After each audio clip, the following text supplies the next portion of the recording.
तुलसीदास की रामायण करोड़ों हिंदुओं की आस्था का एक ग्रंथ है। वो घरों में मानस पाठ होता है उसका। तो आपको नहीं लगता कि इससे वो जो हिंदू है वो नाराज हो जाएंगे आपसे? मैं कोई करोड़ों करोड़ों लोग इसको नहीं पढ़ते, सब बकवास है।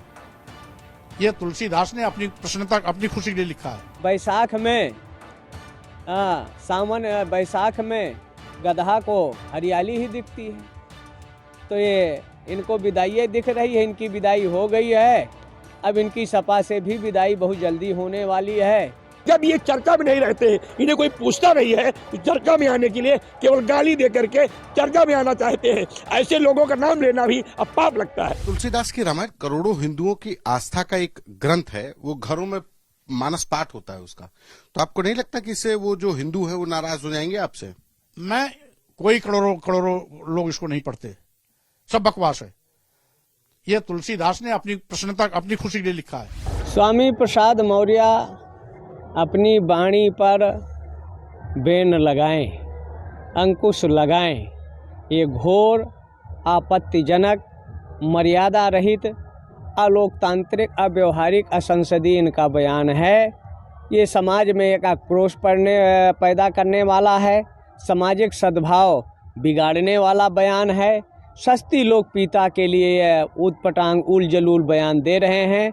स्वामी प्रसाद अपने दिमाग में, बुद्धि पर, वाणी पर अंकुश लगाएं, नहीं स्वामी प्रसाद मौर्य को पागल खाने में भर्ती कर देना चाहिए। इनको इलाज की ज़रूरत है। ये अनर्गल प्रीति करें जब तीनों भाई, उपजय सन्नपात दुखदाई। तो सन्नपात का जैसे रोग हो गया है, ये अनर्गल प्रलाप कर रहे हैं। बैसाख में सावन बैसाख में गदहा को हरियाली ही दिखती है। तो ये इनको विदाई दिख रही है, इनकी विदाई हो गई है। अब इनकी सपा से भी विदाई बहुत जल्दी होने वाली है, इसलिए सबकी विदाई देख रहे हैं। शुक्रवार के दिन जब नमाज होती है तो लाइन लगा करके झाड़ फूक कराने वाले लाखों लोग, हिंदू भी खड़े रहते हैं, मुसलमान भी खड़े रहते हैं। स्वामी प्रसाद मौर्य को ये दिखाई नहीं पड़ता है कि बाजारों पे सारी भीड़ जो पैसा इकट्ठा कर करके आतंकवादियों को देती है, उस पर कहीं इन्होंने इनकी बोलने की हिम्मत नहीं थी। जितने भी लोग हैं वो सारे लोग इनके यहाँ झाड़ फूक कराने जाते हैं। यदि कोई धर्मात्मा किसी को विभूति दे दे, पाखंड फैला रहा है। मजारों पे, कब्रिस्तानों पे, मेलाओं में जब झाड़ फूक होती है, भूत झाड़े जाते हैं, तबीज बांधी जाती है, पानी झाड़ा जाता है, तब इनकी आंख में मोतियाबिंद हो जाता है। इनको आंख खोल के देखना चाहिए। हर शुक्रवार को झाड़ने फूकने वाले मौलवियों की कतार लगी होती है, जहाँ कई हजार लोग झड़ाने के लिए जाते हैं। तब क्यों नहीं बोलने? अगर इनकी बोलने की हिम्मत है कि झाड़ फूक, हम कहते हैं झाड़ फूक बंद होना चाहिए, लेकिन फिर सब जातियों में बंद होना चाहिए। केवल हिंदू समाज के लोगों पर ही आरोप क्यों है? मुसलमानों में बंद होना चाहिए, क्रिश्चियन में बंद होना चाहिए, बौद्धों में बंद होना चाहिए। केवल हिंदू धर्म के धर्माचार्यों को बदनाम करने की इनकी जो आदत है, वह देशद्रोहियों की आदत बन गई है। आए दिन भारत तक के संतों का अपमान करना, धर्मशास्त्रों का अपमान करना, धर्म का अपमान करना इनका स्वभाव में है। जब ये चर्चा में नहीं रहते, इन्हें कोई पूछता नहीं है तो चर्चा में आने के लिए केवल गाली दे करके चर्चा में आना चाहते हैं। ऐसे लोगों का नाम लेना भी अब पाप लगता है।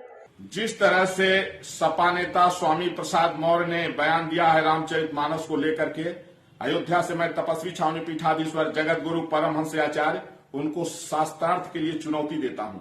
मैं चैलेंज करता हूं कि वो रामचरितमानस की एक भी चौपाई शुद्ध बोल नहीं पाएंगे। जब जो व्यक्ति एक हिंदी की शुद्ध चौपाई नहीं बोल सकता है, वो अर्थ क्या करेगा? इस तरह की राजनीति जो कर रहे हैं लोग, जहर घोल रहे हैं समाज में, ऐसा नहीं करना चाहिए। लगभग 2000 वर्ष से यही हो रहा है, चाहे मुगलों का शासन रहा हो, चाहे ब्रिटिश गवर्नमेंट रही हो, और चाहे ये जातिवाद, परिवारवाद और तुष्टीकरण की राजनीति करके लोगों को लड़ा करके अपना तुच्छ राजनीतिक स्वार्थ साधने वाले लोग स्वामी प्रसाद मौर्य जैसे हों। ऐसे लोगों पर विधिक कार्रवाई होनी चाहिए। और अब चूंकि आदरणीय प्रधानमंत्री नरेंद्र मोदी जी के नेतृत्व में देश निरंतर आगे बढ़ रहा है और इन लोगों की राजनीति धीरे धीरे खत्म हो रही है, इसलिए ये लोग बौखलाए हुए लोग हैं और इसीलिए ये आपस में लड़ाने के लिए कुछ न कुछ ऐसा जो है योजना तैयार करते हैं और इस तरह का जहर उगलते हैं जिससे आपस में लोग लड़ें और इसके बाद इनका राजनीतिक स्वार्थ सिद्ध हो। इसलिए जनता जागरूक है, ऐसे लोगों को जो है मुंहतोड़ जवाब दिया जाएगा।